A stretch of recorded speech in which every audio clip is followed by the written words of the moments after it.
My ex-husband and I were married for 15 years and had 2 daughters. Relevant pieces of background history are that my ex was always disappointed that he didn't have a son, and also he really wanted the church to be a big part of his life. My ex-husband cheated on me with a much younger woman who went to our church. I found out when she became pregnant. I divorced him, but couldn't move too far away because I didn't want my children to give up the school they knew and their relationship with their grandparents and uncle, his side of the family, which they are closer to. I am very pissed that the guy who used to complain about how I wasn't serious about church had an affair. My ex's new wife has the baby, and it was the son that my ex wanted so badly. However, the child has significant developmental issues. I don't know what it is, but my girls occasionally say that their stepmom has had to take their half-brother to multiple doctor's appointments for some kind of evaluation. Recently, I ran into the new wife in the parking lot of a nearby store. I tried to ignore her, but she came up to me. She told me she didn't know what to do about my ex's behavior. He never helped with the baby. He worked long hours leaving her to take care of their high-needs child by herself. He had told her how he regretting having a disabled child. She didn't have many people to talk to because the members of the church didn't want to associate with either of them anymore after the affair came to light. The total irony of this situation just came to me, and I smiled and kind of laughed. The woman who had damaged my family so badly was coming to me for sympathy. Yeah, right. She started crying even more, and I walked away. But my brother, who I told about what happened, told me I was an a-hole because I was laughing at an innocent child being affected, and now the ex's new wife could cause issues for my girls. ETA. Just wanted to clarify some things based on comments. The laughter was like a single kind of chuckle. The irony of the situation is, my husband wanted a son, to the extent that he repeatedly made comments about how he was out of place in our family and he was jealous of our friends who had boys. Then to have him get a son and still not be satisfied. My husband always seemed to place importance on going to church, prayers, etc. I go to church some weeks and pray some days, but it really depends on how tired I am. He has criticized me multiple times about not being religious enough and being a bad example to our girls. To have such a person have an affair with someone from our church and then get socially isolated from church is ironic, I feel. The new wife wanted my ex and got him. Now she regrets it, especially since it's affected her in the church too. She was 25, 27 when she got pregnant. My husband goes to church but is not in a leadership position. I have never asked my girls about my ex and his wife. But when talking about other stuff, sometimes there are random comments about doctor's appointments and the child not doing things. Blame for the affair in my mind is 75% my ex-husband, 25% the mistress. I have a childhood friend, Emily, I've known since we were 5. We originally met because our respective fathers were both German and living in the UK, having married British women. They became friends and we were basically raised as siblings. Nothing remotely romantic has ever happened between us. It's accurate to say I treat her like I do my other sisters. People struggle at times to believe nothing has happened between us, but is it so insane for someone with 3 sisters to treat a childhood friend as a 4th? We stopped being friends briefly when she got married way too young to her boss. He ended up being incredibly abusive, controlling her life at every level, and over the 3 years they were together, he basically isolated her from all friends and family. We reconciled when she divorced him. Around this time, I attended university and met my now wife early on. We were assigned to the same floor in halls. We've been together for 17 years now, and she's become really close to Emily over the years. Also at university, I met a guy, George, on my course. We were part of the same friendship group but didn't stay in touch until we coincidentally ended up working together a good 10 years after graduation. I ended up introducing him to Emily, and they started a relationship. A year or so later, they moved in together. Emily was happy. He was happy. On the face of things, he's seemingly been fine with me and Emily's friendship and never said anything. Over the past few weeks, I started getting texts from her, sometimes late at night, that were just off. I was suspicious when she used a common British shortening of my full name rather than the traditional German version our respective fathers, and she, would always use, and when some overtly flirty, almost outright esting occurred, I immediately shut it down, 100% sure it wasn't her. I basically called him out and asked if this was in fact George using her phone and bluntly asked why he was trying to S-text me as his girlfriend. He never responded, but after explaining the situation to my wife, she went over to Emily's with my phone to see what was going on. I wasn't there for this, but she showed Emily our entire text history and what he had done. George came home and they confronted him. He first outright denied it and had the balls to accuse Emily of texting me and trying to hide said cheating from my wife by saying he did it. Emily just left with my wife to come stay with us after this because there wasn't any reasoning with him. The morning after, he called and begged her to come home. He was crying and threw himself at her feet, claiming he did it out of jealousy. He highlighted that she was in the habit of deleting our conversations, which drove him mad. An apparent choice she makes for all her texts, with everyone, not just me, and he was always jealous of our relationship. He found it hard to see me with her, and after he saw her saying stuff like how she loved me, again, siblings, not being able to read our texts drove him to basically go fishing to establish our relationship. The S-texting was an attempt to bluntly see if it was something we, or more specifically I, would engage in. At this point, Emily asked for mine and my wife's opinion on this whole thing. I called nonsense on this being a mistake, something he was driven to by jealousy. He violated her privacy by going through her phone, risked our friendship by masquerading as her, risked my marriage by trying to bait me into S-texting a friend, risked Emily and my wife's friendship by making it look like Emily was S-texting me. The entire thing was a clusterfuck. I didn't outright say she should leave him, but I highlighted how dishonest this whole thing was. She eventually went back home, and I didn't hear anything for a few days. But Emily eventually revealed to my wife that she had functionally forgiven him. My wife worked out from the conversation what had happened. He had basically flipped the script on me by playing into fears from her marriage. He described me as another controlling male trying to dictate who she had a relationship with. He encouraged her to make her own decision. Not bad advice in theory, but she had to ignore me because I didn't have her best interest at heart. I was controlling her like her ex. My wife quietly pointed out he was in fact being like her ex, not me. He was driving a wedge between her and family. At this point, Emily just gave up.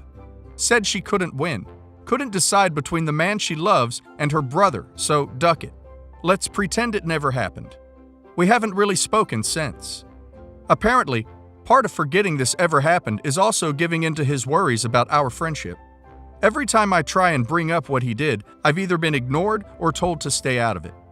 Honestly, this pisses me off that he's gotten exactly what he wanted. He's stopped us talking. I know I can't force her to break up with him, but it's seemingly a catch-22. I can't push her to make a decision about what he did whilst he's got her convinced I'm controlling her. I rarely see George at work, and he's rightly kept the duck away from me. I was tempted to bring my sisters into this clusterfuck, tell them what happened. They love her like a sister too, and see if they can talk some sense into Emily, but that's somewhat manipulative too. So any advice here? Let dirty sleeping dogs lie? Try and get her to deal with what he did rather than sweeping it under the rug? So I followed the general advice of just leaving the entire situation alone. I agree any interference from me or my family would be manipulative and controlling, albeit well-meaning. So I haven't really spoken to Emily since slightly before Christmas, but her mother contacted me a little after New Year to ask if I knew what was going on with her. Emily's cousin back in Germany had contacted her mother saying she had turned up on her doorstep having flown in from the UK on the 4th after apparently breaking up with George. According to her mother, Emily had come back to our hometown for the holidays. She brought George, and at some point they ran into her ex-husband at the pub. For context, we grew up in a tiny village in the arse end of nowhere. There's literally nothing to our village but a pub, a post office, and small supermarket. Her ex still lives where we grew up. So this is all information relayed to me via Emily's mother, but apparently, at some point, George approached Emily's ex-husband and asked for some advice. George is familiar with the story of their relationship and knows how controlling he was and why they divorced. Somewhat to her ex-husband's credit, he apparently refused to answer any questions and quietly approached Emily's mother to relay what he had asked. Now this is according to him, and George denies it, but he said George asked him how to handle me in terms of my relationship with Emily. I have no idea what Emily's ex-husband's motivation was here, but they've been divorced for a decade now, and he hasn't contacted her in this time, so I'm inclined to believe it wasn't further attempts at interfering with her life. Maybe it was actually manipulation. Maybe in the decade since they've divorced, he's become a better man. Who knows? We are all inclined to believe that this is what was asked, despite George denying it. Because how else would her ex-husband know that he had an issue with me recently? He isn't in contact with anyone who would know about the recent issues. Also, to be honest, the ex never had an issue with me. He saw me as a child, despite being the same age as his then-wife, and constantly called me kiddo and asked how school was. It would be a specific shot in the dark on his part to assume George had an issue with me without George saying so himself. So, her mother told Emily what George had tried to do, and pointed out that her boyfriend is now trying to emulate her ex-husband's behavior and encouraged her to confront him over this, and also what happened over the last month, rather than ignoring it. Nobody was privy to the discussion they had, but he left sometime after it to return to their shared home, and she stayed with her mother saying they had broken up. She stayed with her mother until the day after, where she, without any warning, left for Germany. The cousin she's staying with assures us she's relatively fine. She's just overwhelmed and embarrassed she let this happen again. She couldn't handle being where she might run into either ex, so staying with her mother was off the table, and she just ran somewhere far, but safe. I still haven't spoken to Emily. I've sent her a message with some condolences and reassurances she will always have a home here in the UK. I've decided to continue to give her space, whilst making it clear I am here for her. She hasn't responded, but I assume this is just out of awkwardness over what happened, and how technically George was once my friend. He hasn't spoken to me either, and I haven't seen him at work at all. So yeah, not a happy ending per se. It shouldn't have taken her abusive ex getting involved for a resolution, but as people predicted, George was being abusive, and he would repeat that behavior. I suppose it was relatively painless that he showed his true color so emphatically without much further abuse. This could have dragged on. Thanks for the advice. Me staying out of it didn't make this any easier for her, but it probably avoided making it worse. Given this whole thing has now been entirely sorted in the 3 months since it happened, I thought I'd actually give an actual full resolution.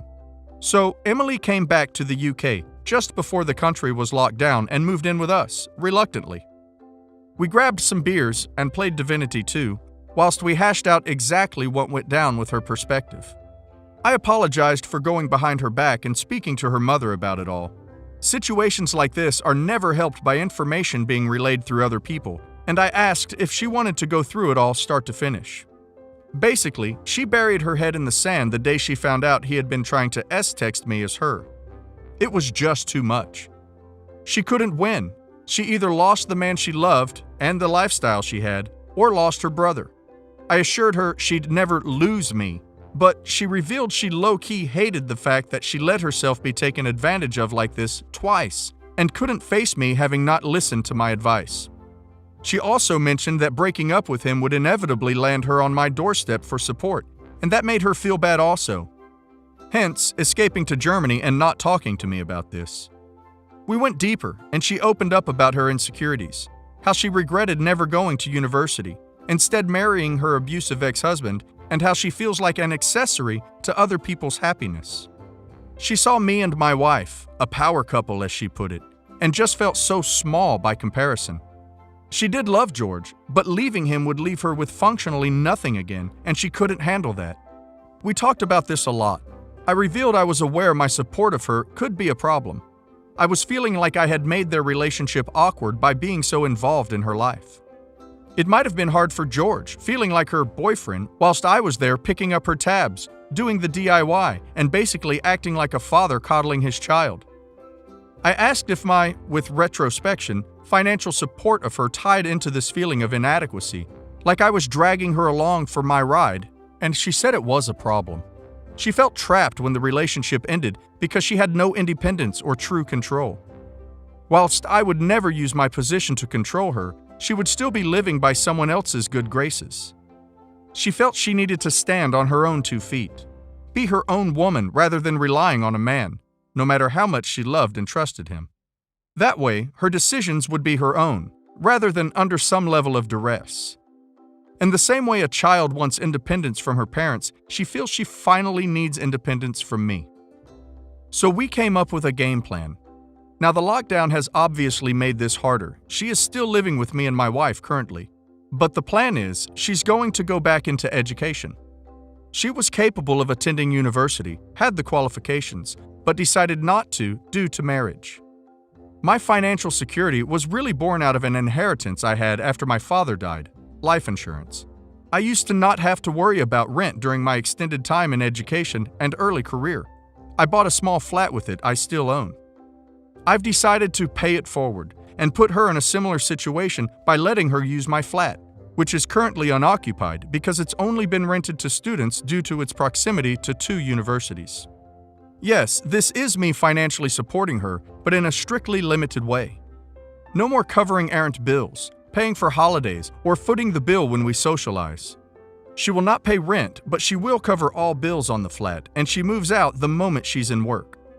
She didn't love the idea of me owning her home, but I called it my last act as that guy in her life. The pseudo brother/father/sugar daddy/best friend. After this, we'll just be independent siblings, best friends. She will be moving soon. We'll need her room after all, since my wife is now 5 months pregnant. Turns out she's been pregnant since late December and all this started.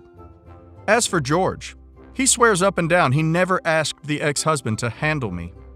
He claims he asked how to be fine with me. It wasn't seeking advice on how to deal with me.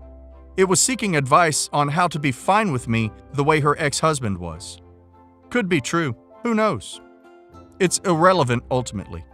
Though we recently found out George moved a girlfriend into the house him and Emily used to share, and here's the kicker, it's a longtime friend. Emily is fairly certain he never cheated on her, but she out loud laughed when she found out he's romantically living together with a longtime friend 3 months after the breakup. The dude's insecurities was likely born of his feelings for a friend. He was getting close with a girl he was friends with, so he projected that onto me and Emily. Edit. Just to clarify, because this points a picture I don't intend. I don't pay all of Emily's bills, nor for her stuff and holidays. She doesn't want independence from me specifically. She wants independence full stop. She went from her parents to her now ex-husband's and then spent about a decade living paycheck to paycheck before meeting George and living largely off his money. She has no real qualifications and her current line of work has limited prospects. The things I do for her come in 2 categories, and the lack of clarity between the one-offs and the consistent things made it look like I pay for her entire world. Firstly, there's the trivial stuff I do consistently that I'm stopping as a massive overreaction to George. Logically, it's fine that a brother and his wife do these things for his sister, but they weirdly make her uncomfortable, and it obviously made her ex uncomfortable.